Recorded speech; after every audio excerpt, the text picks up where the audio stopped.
Después de casi 8 años de investigación y un extenso juicio oral, el caso Operación Huracán concluyó con un veredicto condenatorio contra varios ex integrantes de la Unidad de Inteligencia de Carabineros por manipular pruebas con el fin de incriminar a comuneros mapuches por los delitos terroristas en 2017.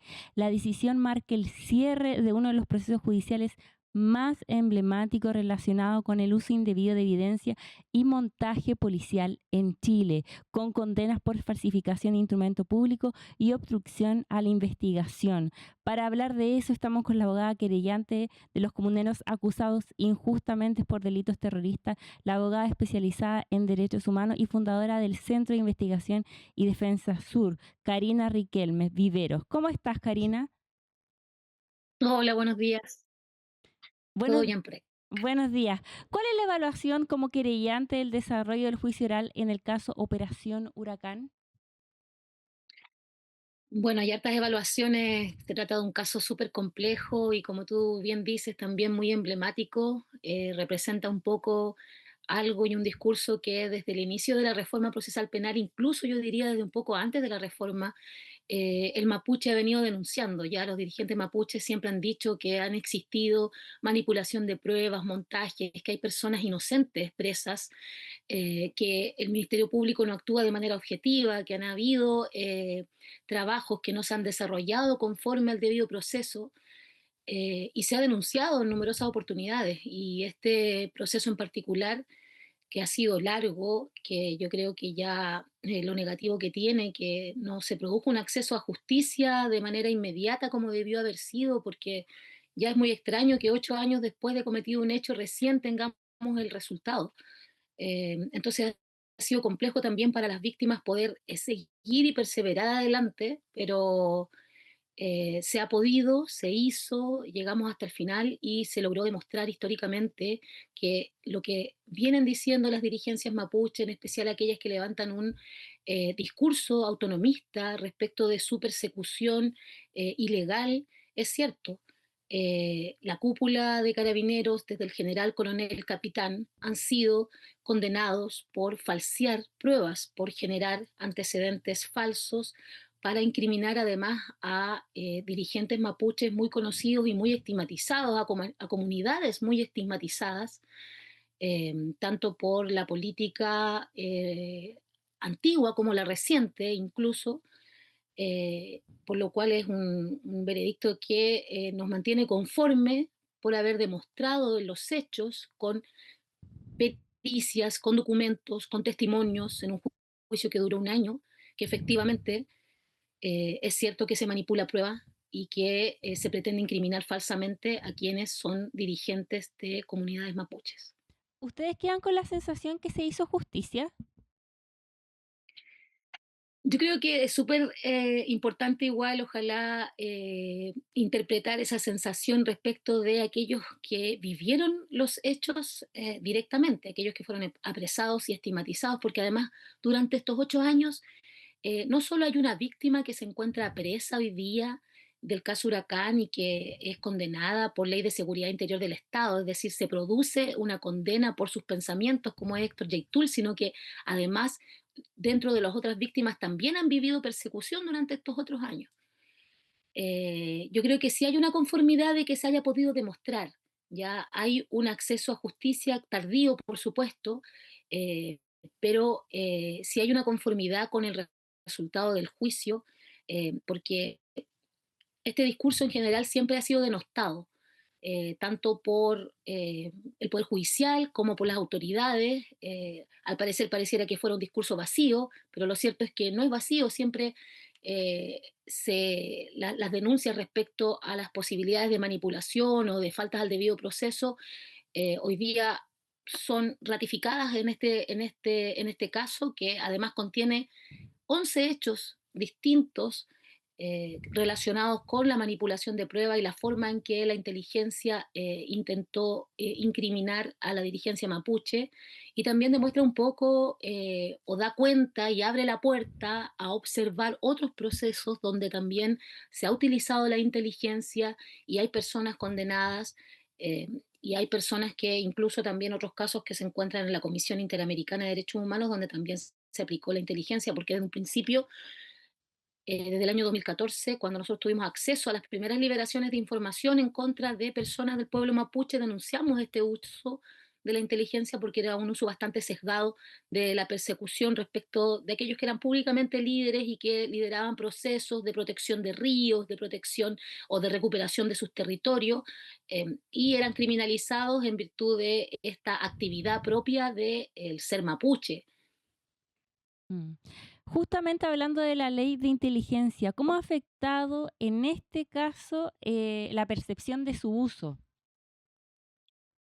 Bueno, como te decía, la utilización del uso de la ley de inteligencia es bastante complejo. Si bien se autoriza la posibilidad de este uso en causas penales, se autoriza la posibilidad de liberar, tiene otra finalidad la ley de inteligencia y es entregar información o recabar información para los estados y para que estos puedan generar como una protección a la seguridad nacional. Ahora, cuando esta es liberada al Ministerio Público, generalmente contiene ciertos sesgos, ¿ya? Y en particular, y es muy importante aquí que todo Chile se entere de lo que pasa en la Araucanía, en el Biobío, en los ríos, respecto de las persecuciones en contra de la dirigencia mapuche, porque los imputados de esta causa son personas que llevaban muchos años investigando de una u otra manera, de fuentes abiertas y fuentes cerradas, porque acá existen personas que se encuentran infiltradas en las comunidades y entregan información de inteligencia y que luego al conocerse cierta información de inteligencia, ciertos quiénes son líderes, quiénes son dirigentes, se genera una persecución que va más allá de que existan realmente pruebas de que esta persona le prendió fuego a un camión, porque en definitiva esas eran los delitos por los cuales ellos fueron eh, investigados, acusados y formalizados en su momento, Mm. ya por incendio en calidad de terrorista y por asociación ilícita terrorista. Y no es que hubieran pruebas respecto de esto, sino que eran conocidos dirigentes de apellido Huenchuyán, de apellido Tranamil, que han sido perseguidos históricamente de parte del Estado. Ya existe una persecución o un conflicto histórico con estas personas con estos apellidos, con estas comunidades y que la inteligencia, bueno, replica, le entrega esta información sesgada al Ministerio Público y bueno, también es bueno hacer un mea culpa o debiera hacerse una crítica respecto del Ministerio Público, en particular el de la Araucanía, que fue el único que con esta información tomó detenido y formalizó a las personas, porque al Ministerio Público de los Ríos también llegó la misma información y el Ministerio Público de los Ríos solicitó y requirió mayor confirmación respecto de una información que era eh, bastante poco seria, con la que utilizó el Ministerio Público para generar toda esta operación y estas detenciones, que en definitiva era para decirle a la sociedad, sí, nosotros aquí hacemos nuestro trabajo de manera eficaz y con todas las presiones que existen por el conflicto, finalmente se mal utiliza el derecho procesal penal, las instituciones tan importantes como la policía y el Ministerio Público y el Poder Judicial. Y ahí hay toda la institucionalidad de la persecución penal que se encuentra entonces en entredicho, porque si bien aquí se condena a carabineros, lo cierto es que esta información era una información súper mala, eran unos informes de 20 páginas con unas cortar y pegar de unos supuestos mensajes de WhatsApp que claramente debió haber sido filtrado de mejor manera también por el Ministerio Público y también por el Poder Judicial. ¿Para usted este caso es un ejemplo del racismo institucional y de la criminalización a los pueblos originarios? Absolutamente, absolutamente. Es un ejemplo además de la comprobación. Un racismo institucional que continúa el día de la entrega del veredicto. No pudimos sentarnos en la sala a la hora porque no se dejaba entrar a las víctimas al tribunal.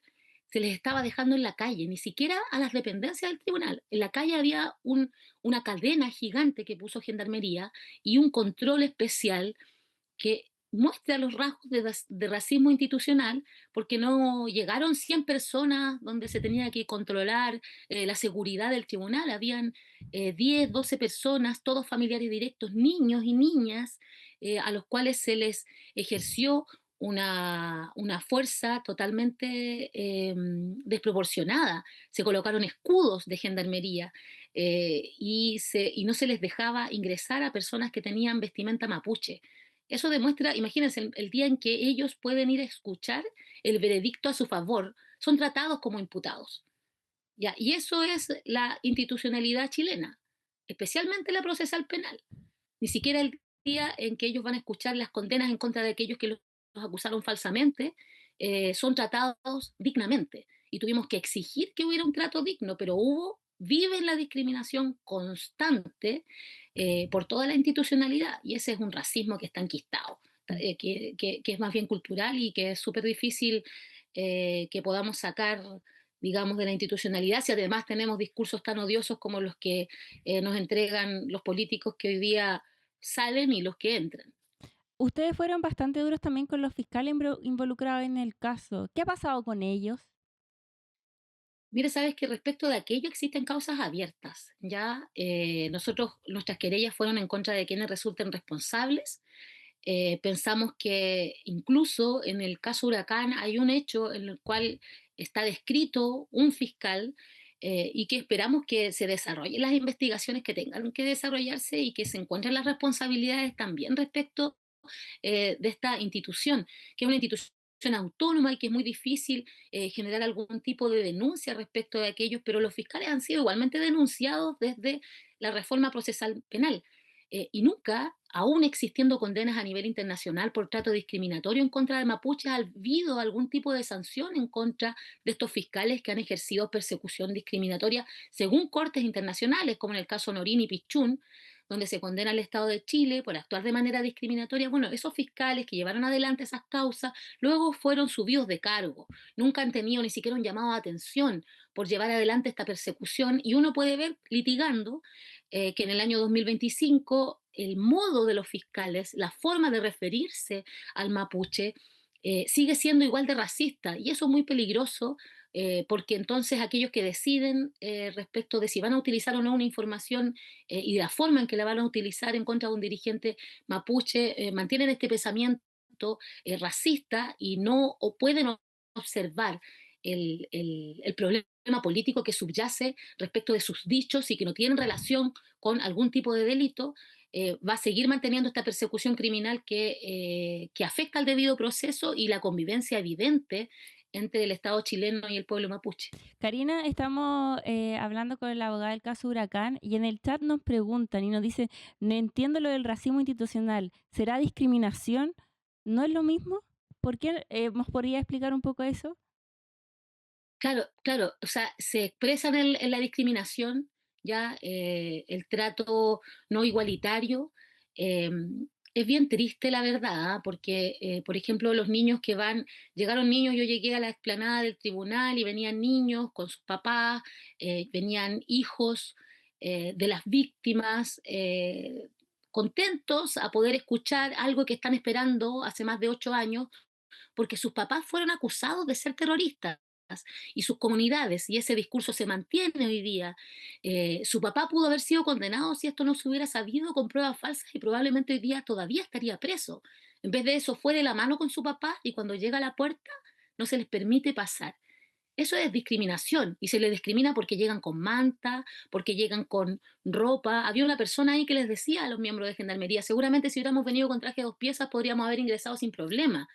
Y eso es racismo, ¿ya? Es decir, una mirada discriminatoria en virtud del origen, de ser parte de un pueblo, y tiene que ver también con la ignorancia que como pueblo chileno tenemos respecto de la existencia de nuestros pueblos originarios y ese reconocimiento que deberíamos hacer para poder convivir de una manera sana, sin ese racismo que desgraciadamente también los discursos hoy día de odio cada vez aumentan y eso Eh, se replica en la institución, aun Karina, cuando los funcionarios públicos tienen una obligación legal de conocer a sus pueblos originarios y de atenderlos en virtud de protocolos especiales. Existen protocolos para los tribunales de atenciones especiales para respetar su cultura, porque ¿cómo es posible que los dejen en la calle?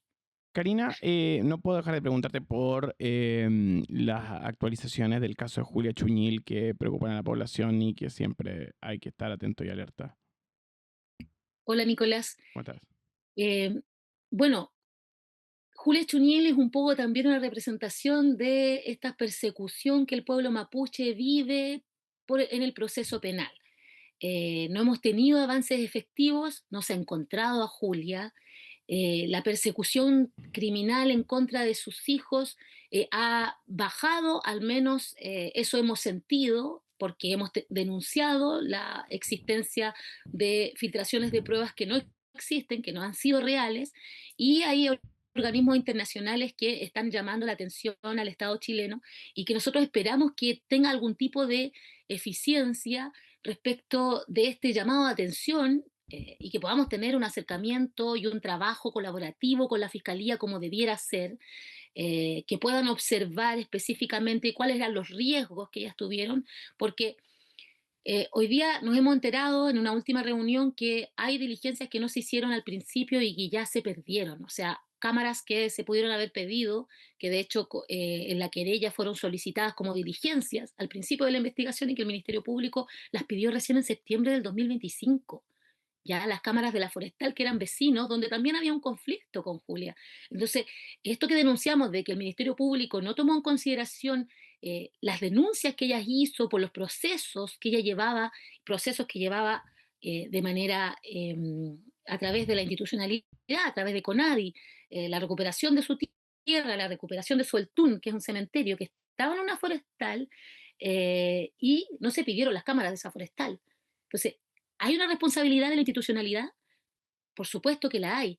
Respecto de CONADI, ¿hay una responsabilidad? También hay una responsabilidad de CONADI, quienes recibieron en su principio la solicitud de recuperación de territorio y que nunca, luego, aún sabiendo que ya estaba en ese lugar, le notifican el cambio de dueño y que ya no era de una comunidad mapuche el terreno como lo pensaba Julia, sino que había sido traspasado a este empresario forestal, que es el principal, uno de los imputados de la causa. Y ahí entonces hay responsabilidad estatal de no hacerse cargo de aquellos que están requiriendo de manera formal y legal que existan las devoluciones de territorio y de sitios de significación cultural que establece la ley. Nada fuera de la norma, digamos. Karina, ¿qué te parece la decisión del CNTV de formular cargos contra Canal 13 por el reportaje sobre Julia Chuñil? Me parece súper importante el control de medios que hizo la ciudadanía, porque se trató de más de 600 denuncias que las personas en sus casas realizaron, y que importante igual que nosotros como sociedad podamos controlar lo que se emite en televisión y que nos impacte y que no nos quedemos con que eso realmente era cierto, porque desgraciadamente se han levantado muchas mentiras en contra de la familia. Y yo espero que sean sancionados los de Canal 13 para que así también los periodistas y el periodismo, ¿no es cierto?, tomen en serio su labor tan importante también de comunicar y los efectos que la labor pueden tener, porque ellos no se imaginan cómo vive la familia, dónde vive a nivel rural y cómo esto genera una afectación total, no solamente en el plano interno, sino que externo de relaciones con sus vecinos, que por supuesto después de que aparece en Tele 13 Central este tipo de noticias, los miran como sospechosos y es muy difícil después contrarrestar esto si además tampoco sale una contraparte a nivel de televisión y en el mismo horario, de la misma forma, sino que eso va a quedar ahí en toda la gente, ¿no? Si, como dicen, no son blancas palomas. Hablamos de racismo institucional y criminalización también en las instituciones, pero también parece que funcionan los medios de comunicación, ¿o no? Y por supuesto, o sea, ustedes no sé si han visto algún tipo de reportaje por la Operación Huracán, si han salido, por ejemplo, en los matinales conversando quiénes eran, que se condenó un general, se condenó a un capitán, a un coronel, a los altos mandos de carabineros, al sistema de inteligencia chileno. No hay análisis, yo no he visto, pero ningún reportaje ni un informe especial, pero sí respecto de la persecución en contra de los mapuches, para cuando se detuvieron a los mapuches, no, estuvieron un mes por lo menos saliendo en todos los medios de comunicación. Entonces, eso también es algo que también ha sido denunciado desde el año 2010, este trato respecto de las dirigencias, un trato despectivo, estigmatizante, que es bastante cansador, doloroso y además, por supuesto, que vulnera principios importantes como el principio de inocencia y también el de ética periodística al afirmar cosas falsas a toda una sociedad. Karina, muchas gracias por esta comunicación y por todo lo didáctico que ha sido poder entender los últimos hechos vinculados a la Operación Huracán. Muchas gracias. Que esté muy bien. Gracias por la invitación. Gracias.